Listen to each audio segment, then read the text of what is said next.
Hello everyone, मैं अमरीन और मैं आप लोगों को पढ़ा रही हूँ जनजाति वाली यूनिट 10। इससे पहले मैंने आप लोगों को जो पढ़ाई है वो 2 क्लासेस ली हैं। इससे पहले मैंने 2 वीडियोस बनाई हैं जिसमें हम लोगों ने जनरल इंट्रोडक्शन को समझा है और बैगा जनजाति का जो फर्स्ट पार्ट है उसमें थोड़ा बैगा जनजाति को पढ़ा था। अब इसके आगे का जो है वो मैं पढ़ाने वाली हूँ। तो सबसे पहले हम लोग क्या देखने वाले हैं, बैगा जनजाति का पूरा कैसे रहते हैं, कहाँ रहते हैं, घर कैसे होते हैं, कैसे कपड़े पहनते हैं, पर्व कैसे होते हैं, इनके देवी देवता कौन से और इनका नृत्य कौन सा है। तो हम लोग यहाँ जो देखने वाले हैं सबसे पहले हम समझेंगे इनका गांव या आवास।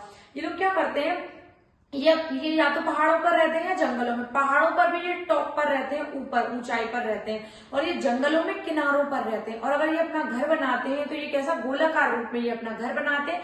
तो इनके घरों को क्या कहते हैं, इनके घरों को या पूर्वा या टोला कहते हैं। क्या कहते हैं, टोला या फिर पूर्वा कहते हैं। और प्रत्येक घर, प्रत्येक गांव हर टाइम लड़कियों की सुरक्षा के लिए रहता है, एक दीवार से घिरा होता है जिसको अपन लोग क्या कहते हैं, ये लोग मैरो कहते हैं। ठीक है, जिसको ये लोग क्या कहते हैं, मैरो कहते हैं। जो लड़कियों की सुरक्षा के लिए एक दीवार घेरे से घिरा होता है उसको ये मैरो कहते हैं।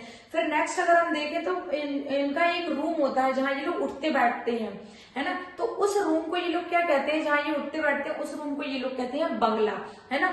और इनके जो पशु होते हैं, ये पशुपालन भी करते हैं, तो इनके जो पशु होते हैं, पशुओं को घर के सामने जहां बांधते हैं उसको सार कहते हैं, और जहां ये मुर्गियों को रखते हैं उसको ये बाड़ा कहते हैं। ठीक है, समझ में आया होगा आपको। ये नॉर्मल और आसान सी चीजें और क्वेश्चन बनते हैं, यहाँ से पूछ लिया जाता है बैगा जनजाति के घरों को क्या कहते हैं, तो टोला या पूर्वा कहते हैं। वहीं अगर हम बात करें इनके खाने की यानी फूड की बात करते हैं, या इनके भोजन की, एक टाइप का ये खीर टाइप की कोई चीज बनाते हैं जो किससे मिलकर बनती है, कोदो कुटकी और मक्का से मिलकर बनती है। उसको ये लोग क्या कहते हैं, पेज कहते हैं, कि बहुत स्वादिष्ट माना जाता है इनके इधर। और इनका जो खाना चलता है ना वो समय के अनुसार चलता है। जैसे अगर इन्हें सुबह खाना खाया तो इनके सुबह के खाने को, जैसे हम लोग कहते हैं ना ब्रेकफास्ट कर लो, तो जो ये लोग ब्रेकफास्ट करते हैं ना वो इनका ब्रेकफास्ट क्या वो कहलाता है, बासी। वो इनका ब्रेकफास्ट बासी कहलाता है। और दोपहर के टाइम जो ये खाना खाते हैं वो खाना इनका होता है दोपहर का, वो इनका पेज होता है। ठीक है, ये लंच पेज का करते हैं। और ये डिनर क्या करते हैं, बियारी का करते हैं। बियारी मतलब बिरयानी से रिलेट कर लो इसको। ठीक है, तो ये लंच जो कर रहे हैं वो बियारी का कर रहे हैं। तो इस तरीके से ये खाना खाते हैं और ये समय अनुसार खाना खाते हैं। वहीं अब हम देखें वस्त्र, तो इनके जो पुरुष जो वस्त्र धारण करते हैं उसको ये लोग क्या कहते हैं, पटका या लंगोटी।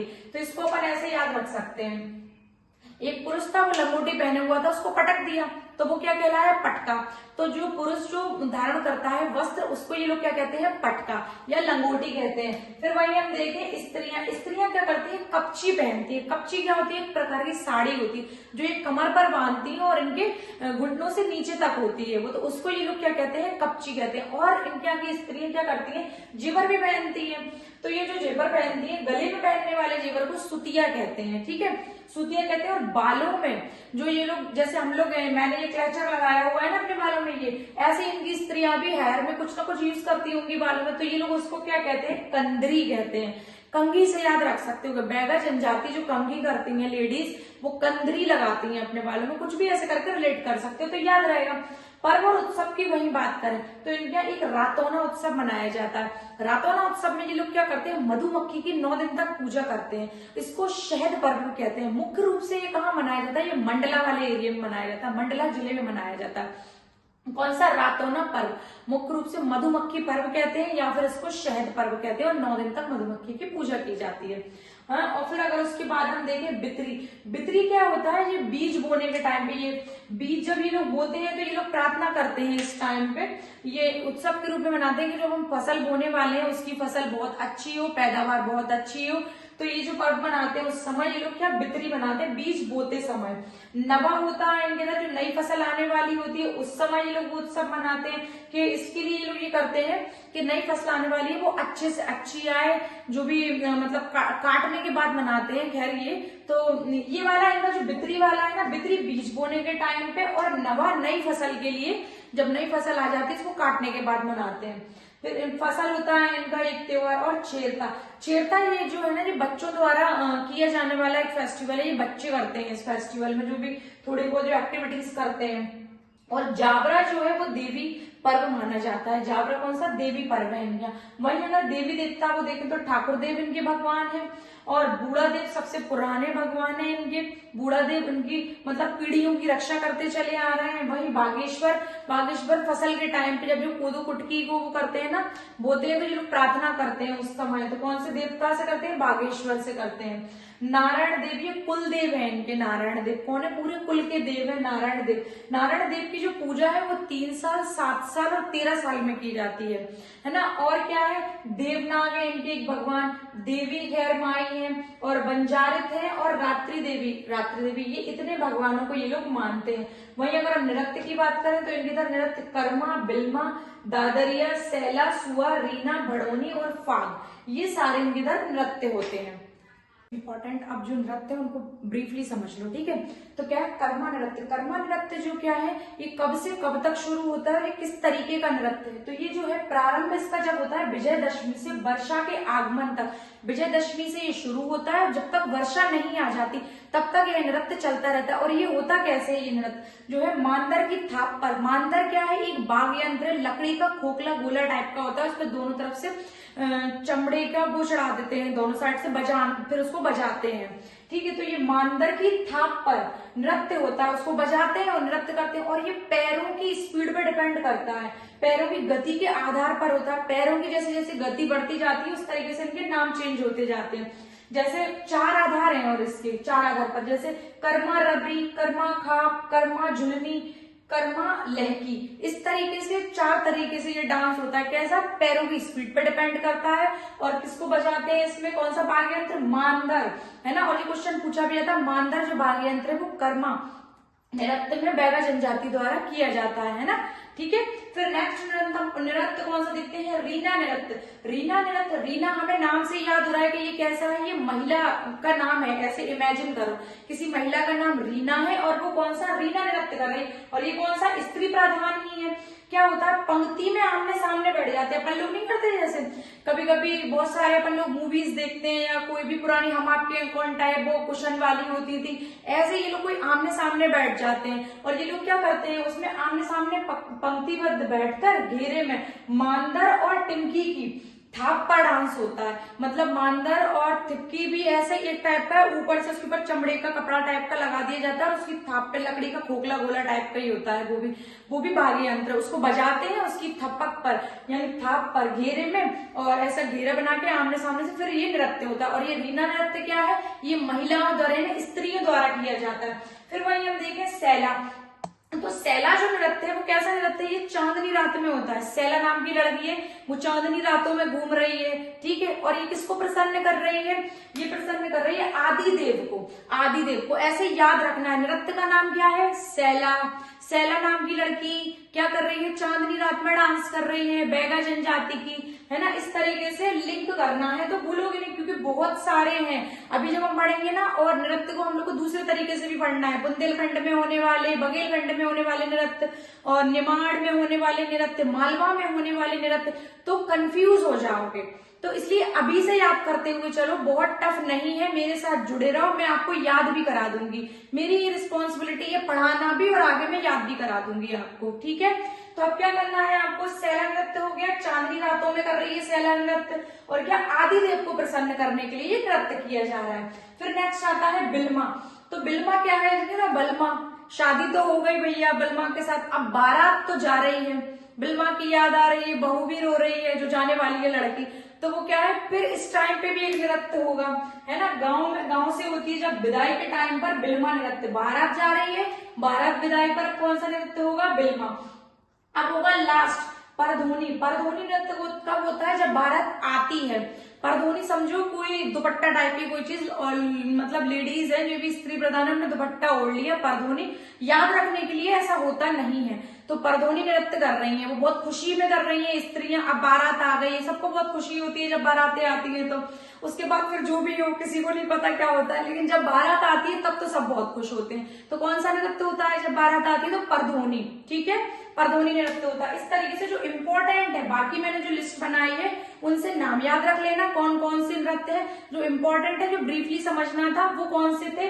कर्मा, रीना, सैला, बिल्मा और परधोनी, ठीक है। इसको एज इट इज याद कर लेना। फ्लो चार्ट बनाकर जहां स्टडी करते हो वहां रख लेना और बार बार रिवाइज करना, तो कोई ज्यादा वर्डन नहीं होगा आपके ऊपर कि हमें बहुत सारे नृत्य याद करने, इजीली आपको याद हो जाएंगे। देखो अब अपन लोग क्या देख रहे हैं, इनकी जो धार्मिक मान्यताएं हैं, धार्मिक मान्यताएं, धर्म को लेके ये लोग क्या क्या मानते हैं। तो ये लोग, हम लोगों ने देखा, ये बहुत सारे भगवानों को मानते हैं सबसे पहले तो ये सब जब ज्यादा भगवानों को मानते हैं तो इसलिए अपन इनको बहुदेववादी पूजक कहते हैं, क्योंकि बहुत सारे भगवानों की पूजा कर रहे हैं। तो अपन को बूढ़ा देव, अपने कितने सारे भगवानों को देखा था, विभागेश्वर, है ना। तो इस तरीके से बहुत सारे भगवानों को मानते हैं, तो बहुदेववादी पूजक कहते हैं। और ये क्या, साल प्रिय वृक्ष है इनका। साल क्या है, साल का जो वृक्ष है, इन लोगों का मानना है कि इनके जो भगवान है बूढ़ा देव साल के वृक्ष पर निवास करते हैं, मतलब रहते हैं। तो ये लोग क्या करते हैं कि साल के वृक्ष की जो पत्ती होती है वो अपने हाथ पे रख के कभी उसकी झूठी कसम नहीं खाते, ऐसा इनके बैगा जनजाति में माना जाता है। क्या करते हैं ये लोग, साल वृक्ष को इनके यहाँ पे बहुत प्रिय वृक्ष माना जाता है, तो ये उसकी पत्ती जब हाथ पे रख लेते हैं तो झूठी कसम नहीं खाएंगे, क्योंकि इनके बूढ़ा देव भगवान वहां रहते हैं। फिर नेक्स्ट हम देखें शामन। शामन क्या है, आवश्यकता पड़ने पर ये धार्मिक कार्य करने वाला है, मतलब एक ये तांत्रिक तरीके का है। अगर हम देखें शहडोल के बैगा शामन दीपावली और दशहरा में देवताओं को वश में करने वाले मंत्रों को सिद्ध करते हैं। ये लोग क्या करते हैं, दीपावली और दशहरा के टाइम पे जो शामन है शहडोल के, तो ये लोग क्या करते हैं, मंत्रों को सिद्ध करने का बताते हैं कि ये मंत्रों से हम लोग क्या देवी देवताओं को अपने वश में कर लेते हैं। तो इन्हें ऐसे बैगाओं को क्या कहते हैं, बैगा वीर कहते हैं। ऐसे बैगाओं को क्या कहते हैं, बैगा वीर। और ये कहाँ के हैं, ये शहडोल के हैं, ठीक है।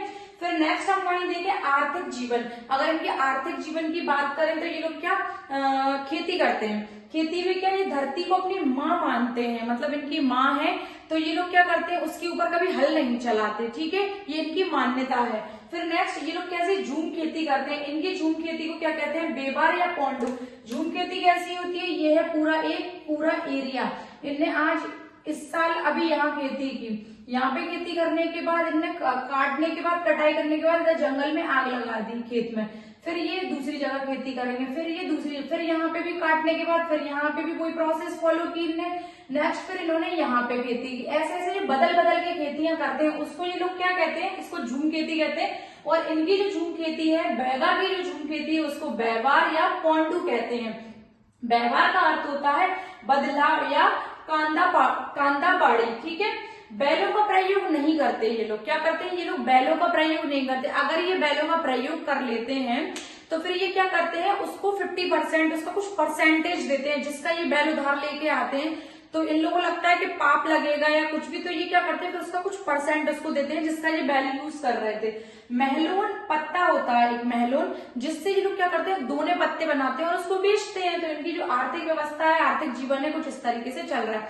मैंने वहां शायद नारायण देव जो बताया था ना, नारायण देव का जो 12 साल है, 13 साल नहीं है, 3 साल, 7 साल और 12 साल में ये लोग उनकी पूजा करते हैं, ठीक है। उसको याद रखना, उसको सही कर लेना। फिर यहाँ पे हम देखें अन्य महत्वपूर्ण, तो अन्य महत्वपूर्ण में क्या है, नोरा डोहा। नोरा डोहा एक भित्ति चित्रकला है जो दीवारों पे बनाई जाती है। जब इनके नए घर बनते हैं तो अपन देखते हैं ना, बहुत सारे घरों पे बहुत अच्छी ड्राइंग टाइप की बनी होती है, तो वो क्या है, इन लोगों की नोरा डोरा है। नए मकानों में मिट्टी से बनाते हैं ये कुछ अच्छे से डिजाइन, तो उसको क्या कहते हैं, नोहा डोरा। नोहा से याद रख लो, नया और डोर जैसे डिजाइन बना दिए तो नोहा डोरा हो गया, वो ऐसे रिलेट कर लेना। संसार की सबसे ज्यादा गुदने प्रिय जो जनजाति है ना, उसको कौन सी जनजाति है, वो कौन सी है, वो है बैगा जनजाति।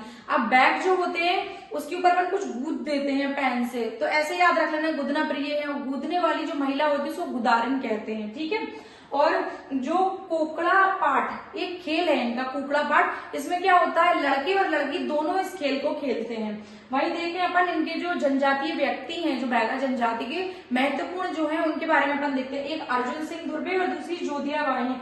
अर्जुन सिंह दुर्बे जो है ये नृत्य में स्पेशलिस्ट है। इन्होंने नृत्य में क्या हुआ था, इनको 2022 में पद्मश्री से इनको वो किया गया था, सम्मानित किया गया था, पद्मश्री से इनको सम्मानित किया गया 2023 में। नेक्स्ट, और ये कहाँ के हैं, इनका जो रिलेशन है, जो जहाँ से ये आते हैं वो डिंडोरी जिले से आते हैं। वही जोधिया बाई को देखें तो ये क्या है, चित्रकार है ये जोधिया बाई। और जोधिया बाई को भी 2023 में, उनको 2022 में और इन्हें 2023 में पद्मश्री दिया गया था। फिर से सुन लो इस चीज को।